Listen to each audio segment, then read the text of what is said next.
ఇంటి ముందు చెట్టు పోయి ఇంట్లో ఏసీ వచ్చింది. ఇంటి బయట పొయ్యి పోయి ఇంట్లో గ్యాస్ వచ్చింది. ఇంటి ముందు అరుగులు పోయి ఇంట్లో టీవీ వచ్చింది. ఇంటి ఆవరణంలో పెరడు పోయి పాలరాయి ఫ్లోర్ అయింది.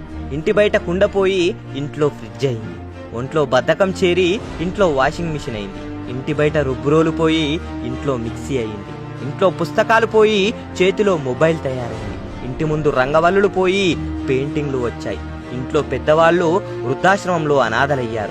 ఇంటి బయట మరుగుదొడ్లు ఇంట్లో అటాచ్ బాత్రూమ్స్ అయ్యాయి. అమ్మ, నాన్న, అత్త, మామ, బాబాయ్, పిన్ని పిలుపులు మామ్, డాడీ, ఆంటీ, అంకుల్గా మారాయి. శరీరానికి రాసే సున్నిపిండి పోయి మార్కెట్లో సబ్బులయ్యాయి.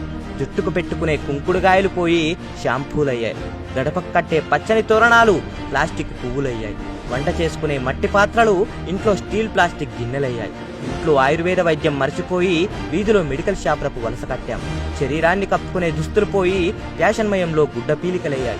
ముఖానికి రాసుకునే పసుపు మీగడా పోయి మార్కెట్లో ఫేస్ క్రీములయ్యాయి. పొడుగైన వాలుజడలు కొత్తిమీర కట్టలయ్యాయి. చేతికి అందంగా పెట్టుకునే గోరింటాకు పోయి మెహందీ కోన్లయ్యాయి. కుటుంబం కలిసి జరుపుకునే పండగలు పబ్బాలు వాట్సాప్ స్టేటస్లుగా మారాయి.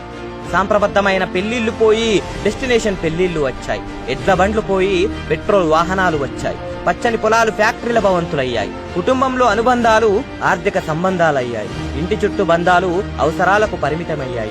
మనిషిలో మంచి మానవత్వం పోయి మోసం, ద్వేషం పెరిగాయి.